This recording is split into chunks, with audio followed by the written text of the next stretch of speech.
자, 명절마다 만나는 고관 대작이 되어버렸군요. 우연이긴 합니다만 반갑습니다. 지금 만나러 가겠습니다.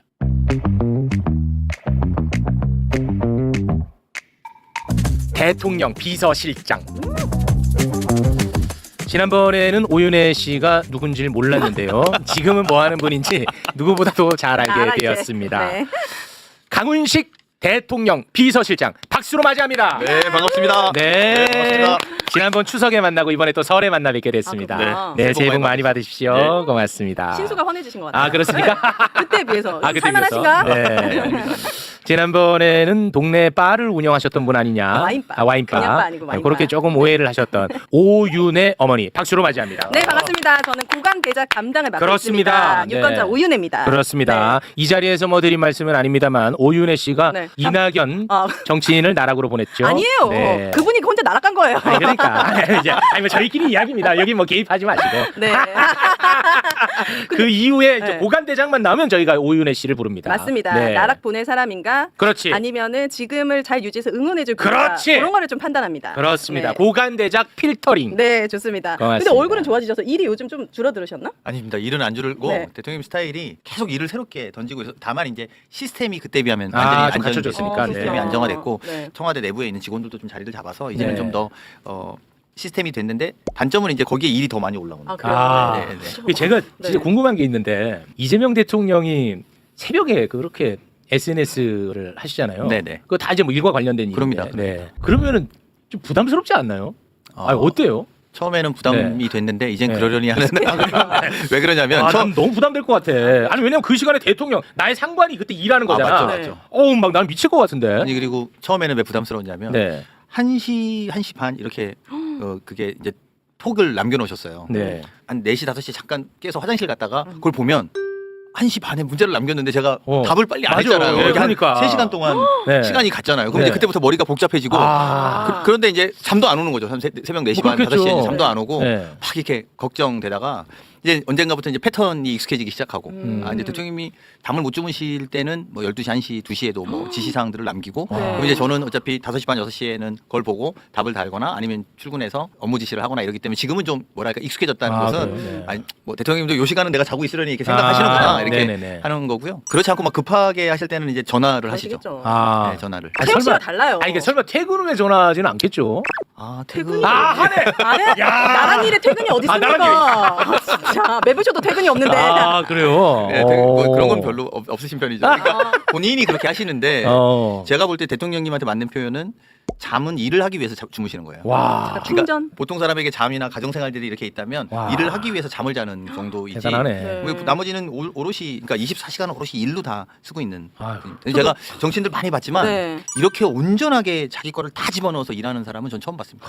전 대통령이 안쓰러운 적 처음이에요. 예전에 의원 시절 때는 대통령님 제가 뭐 지난번 여기 방송 왔을 때도 말했지만 둘이 저를 꼭 부르셔서 뭐 소주도 한잔하고 이야기를 많이 했다고 말씀드린 적이 있어요. 네네 그렇습니다. 네, 대통령 그러신데 이번에 제가 사실은 오래간만에 통인시장에서 네. 식사를 예, 국밥 통인시장에서 드셨죠. 네. 국밥을 한 그릇 먹으면서 요즘 술을 별로 못 드셔서 어떠십니까? 네. 어떡합니까? 예전에는 술을 피하시는 분은 아, 아니셨어요. 네네네. 그리고 드실 땐 또 많이도 드셨어요. 아, 과거에는. 네.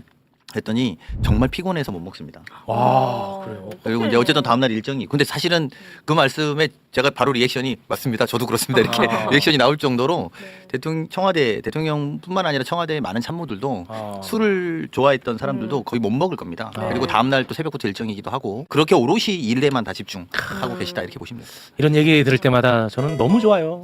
예, 국민의 한 사람으로서 너무 좋고 네. 대통령이 진짜 어렵게 됐단 말이야. 맞아. 그래서 더 그런 것 같다는 생각도 들어서 하고 싶으셨으니까. 저는 참 좋습니다. 네. 네. 진짜 궁금했던 것이 있는데 이재명 대통령이 비서실장에게 네.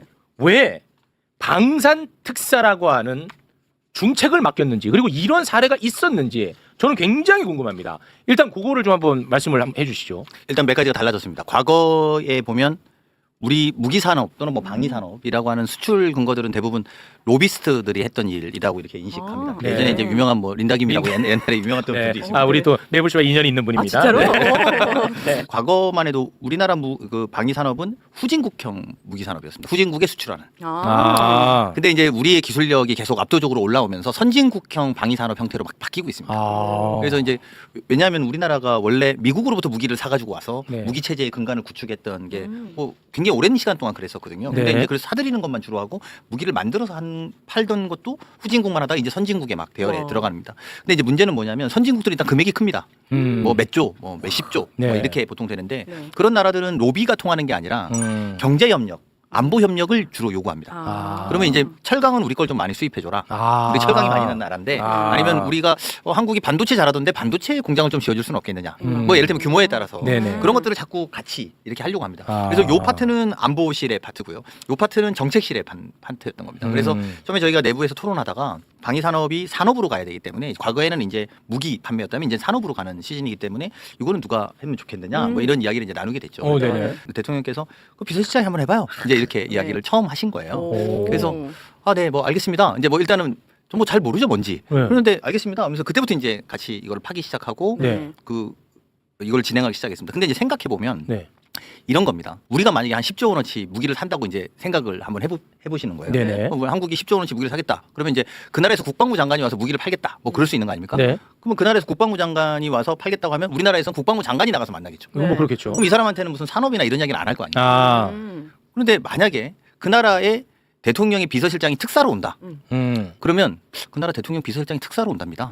이러면 여기서 대통령이 만나줘야 되는 거예요. 그리고 세 번째는 이게 그렇게 큰 사업이기 때문에 내가 그 나라와 직접 이야기하기를 바랍니다. 아까 말씀드린 것처럼 무기를 내가 10조 사는데 철강도 팔아야 되겠고 무슨 뭐 반도체도 팔아야겠다. 그러면 그 나라 대통령이나 최고위급 사람이 우리나라의 산자부 장관한테 요청하지는 않을 거 아닙니까? 대통령한테 우리 이런 문제가 있다고 좀 전달해줘라. 네. 우리는 이런 것들이 좀 필요하다. 네. 소위 특사의 역할이라고 하는 게 지근거리에서 하는 그런 역할들이 좀 많이 필요한 거죠. 네. 특히나 중동 국가 같은 왕정 국가에는 비서실장이 가면 굉장히 가까운 사람이 왔구나. 그래서 이 사람하고 모든 걸 상의하면 되겠구나. 이렇게 인식하는 경향이 있습니다. 그래서 사실은 비서실장 카드를 저희가 결정하게 됐고 그 대통령께 제가 쭉 보니까 여기 갈 나라들이 많습니다. 그리고 이게 갔다가 또 안 되면 비판받을 거 아닙니까? 아, 그렇죠. 말씀을 초반에 상의 드렸더니 조금이라도 가능성이 있고 조금이라도 당신이 가능성을 높이는 수 있다면 여의치 말고 매일 가라. 와. 언제든지 얼마든지 가라. 와. 그렇게 해서 우리가 이 문제를 좀 잘 해야 된다. 이런 거고. 우리가 방산 4강을 세계 방산 4강을 우리가 지향하고 있는데 네. 방산 4강의 경쟁 상대들이 너무 전 세- 세계의 막강한 강대국입니다. 아, 너무 그렇죠. 세구나. 미국, 미국, 중국, 중국, 뭐 독일, 독일. 뭐 이런 나라들입니다. 그러니까 뭐 유럽의 그 막대한 나라들 한국이 거기 4강에 도전한다는 건 사실은 월드컵 4강 같은 거거든요.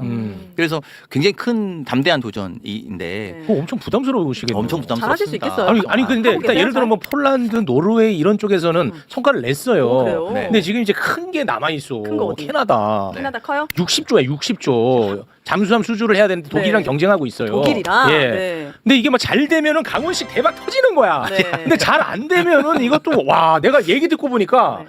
너무 부담이 큰데. 그다음에 그죠. 캐나다 뭐 이야기가 좀 나왔으니까 네. 실제로 캐나다는 60조 뭐라고 이야기하는데 이게 뭐 사업 전체는 굉장히 큽니다. 네. 크고 잠수함 12척을 구매하겠다는 거고. 아, 아니 캐나다 뭐 전쟁 준비해? 뭐 이렇게 뭐 많이 사? 60조나 사? 캐나다 왜 그래? 12척을 사겠다는 건데 네. 이제 그런 상황이 벌어지면 이런 거죠. 우리 그럼 건조하는 시스템도 있어야 될 것 같고. 왜냐하면 네. 잠수함을 고쳐야 돼 수리도 해야 될 거고. 네. 조선 항만도 지원이 돼야 될 것 같고. 그러면서 이제 뭐 캐나다도 그런데 철강도 좀 수입해 줬으면 좋겠고. 자동차 산업이 좀 잘 안 되는데 그런 것도 좀 왔으면 좋겠고. 그 이제 이렇게 타진하는 겁니다. 네, 뭐 그렇겠죠. 네, 근데 이제 사실은 지금까지 성적표로만 보면 네. 이 양국으로 압축된 건데 독일과 네. 우리나라가. 네네네. 진짜요? 어때요? 지금? 네, 불안한데. 네, 이게 또 이렇습니다. 캐나다 국민들의 대다수는 유럽에서 이주로 오신 분들이에요. 그리고 두 번째는 안보적으로는 나토에 가입돼 있는 뭐 나라예요. 그렇죠. 네. 네. 그러니까 이제 이분들 입장에서 보면 정서적으로는 독일께 자기네 나라와 가까운 나라. 뭐 그렇겠죠. 것인 거죠. 네. 한국 거를 선택한다는 건 되게 뜬금없는. 그렇겠죠. 아 케이팝 데몬 헌터스 지금 가만히 있어. 해대요. 지금 난리 났는데 야, 나 지금 조마조마하다. 어떤 답 나올지 가만히 있어. 아니 그래서 현재 스코어는 제가 볼 때는 49대 51입니다. 누가 50이래요? 우리가 49입니다. 아. 현재 스코어. 그런데 이게 짧게는 6개월의 시간이 있고요. 네. 이 결정하는 데까지. 6개월. 길게는 1년까지 시간이 있습니다. 지금 이제 제안은 양쪽이 다 장밋빛으로 할 수 있겠죠. 근데 이게 실제 가능한 건지 본인 그 나라에서도 점검을 해야 될 거고 또 양쪽이 낸 카드에 대한 여러 가지 것들을 맞춰보고 확인하는 이런 과정들이 있습니다. 아니 근데 캐나다랑 이제 접촉을 하셨으니까 알 거 아니에요. 캐나다가 우리 쪽에 뭘 그래도 원하고 있다. 뭐 그게 뭔지 공개할 수 있나요? 근데 캐나다는 기본적으로 이 미국과의 관계에서 북미 시장 진출의 공장을 대부분 자동차 공장을 캐나다에 만들어서 미국으로 수출했었습니다. 네. 근데 미국이 이거를 네. 관세 100% 이렇게 그래서 사이가 지금 안 매기면서 좋아. 네, 그렇구나. 캐나다랑 사이가 안 좋으면서 캐나다에서는 기업들이 철수를 하기 시작한 거죠. 네. 그러니까 그 공간을 메우는 게 가장 큰 숙제 중에 하나라고 아. 생각하고 있습니다. 현대차. 그런데 우리나라 입장에서도 네. 그럼 그게 하는 게 맞냐? 그걸 플러스 마이너스 해봐야 그치. 되겠군요. 네, 그래서 이제 뭐 독일은 또 폭스바겐이라는 자동차 음. 회사가 있고 대한민국은 현대차가 있고 이런데 그래서 이제 각기 자기 나라에서 할 수 있는 것들을 내놓고 그걸 검증하고 서로 이제 또 확인하고 이런 작업들이 앞으로 진행될 걸로 예측이 되고 네. 두 번째는 우리가 잠수함 기술을 받아온 나라가 독일입니다. 띠로리. 어떡하냐.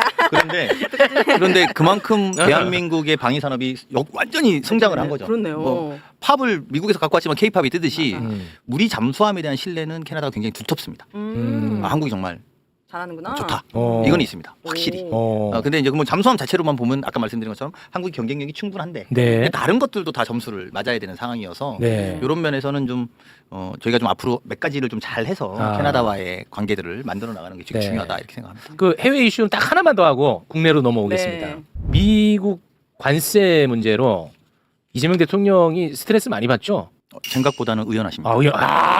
좋은 답이다 진짜. 멋있어. 와. 맞습니다. 중심 원칙이 있다 이렇게 받아들이면 되겠군요. 사실 지난번에 통상교섭 협상 과정에서도 이게 되네 안 되네 막 큰일 났다 난리 났다 막 이렇게 막 난리 쳤지만 그때도 사실은 대통령이 항상 중심을 맞아요. 딱 가지고 예. 계셨습니다. 네. 그리고 이번에도 뭐 상호관세 문제가 나오면서 15%에서 20%를 올린다 이러니까 또 막 나도 난리가 난 거거든요. 우리나라의 입법 부분이 좀 늦어지고 있다라는 미국의 지적이 네. 있었고 네. 그거를 최대한 빨리 하겠다라고 하고 지금 다행히 최근에 여야가 합의해서 3월 9일 전까지 끝내겠다고 입장을 발표했습니다. 어떤 네. 법인데요? 그게 아니 대미- 미국 이제 투자하기로 했단 말이야. 그 법을 입법으로 통과시켜라. 그래. 대미 투자법이라고 이제 그 아. 법이 만들어져야 그러면 투자를 할 만한 기관도 생겨야 되고 거기에 돈도 만들어야 되고 그러면 미국이 얼마만큼 그 사업도 분석해야 되고 하는 뭐 단위가 있어야 되는데 네. 특별법. 그 법을 통과시켜 달라고 그 법도 원래 통과시킨다. 요거는 뭐 우리 비서실장님은 또 입장이 있으니까 이게 진짜 열받는 게 네, 왜 열받아요? 원래 그 협상할 때는 네. 이 법을 그냥 발의만 해도 소급 적용해가지고 관세 낮추기로 했단 말이야. 근데? 통과가 조건이 아니었다고. 네. 근데 갑자기 틀어버린 거야 트럼프 대통령이. 트럼프 대통령이. 뭐 또 입장 있으실 테니까 제가 대신 화내겠습니다. 네. 지금 트럼프 자기 코가 석자 아니에요? 그러니까 우리를 이렇게 건드리는 거 아니겠느냐. 네. 나는 이제 그렇게 생각하는 겁니다. 또 실장님은 또 아니. 입장이 있을 테니까요. 근데 사실 이런 나 같은 목소리를 대한민국 야당이 내주면은 정부가 그걸 지렛대 삼을 수가 있어. 아유 지금 우리 난리다 그렇지. 지금 네. 국회에서 이런 지렛대 삼을 수가 있는데. 네. 아유 요것도 한번 요까지만 할게요. 예. 나 진짜 이거 너무 화나는 일이야. 뭘 우리가 잘못한 건 없습니다. 네. 지금도 이제 미국에서는 이거 안 하면 올릴 수 있다 이러니까 이제 저희는 또 부랴부랴 그 준비는 합니다만 그렇다고 해서 대통령께서는 이런 협상에서 또 너무 우리가 다시 호들갑을 떠는 모습으로 대해서는 오히려 국익에 손상이 갈 수 있다는 점을 잘 알고 계시고 아유. 그래서 의연하게 네. 이 부분을 생각하고 계십니다. 겉으로 아유. 의연하지만 속으로 얼마나 스트레스 받으시겠어요? 아니야 의연한 메시지로 갑니다 우리는. 왜냐 네. 그래야 우리가 걱정 많이 한 대목이었어요 우리끼리. 트럼프가 때리는 족족 아파하면 트럼프는 자기 불리할 때마다 계속 그치. 때릴 거다. 이걸 걱정했는데 의연하다. 의연하다. 요걸로 갑니다. 알겠습니다. 네.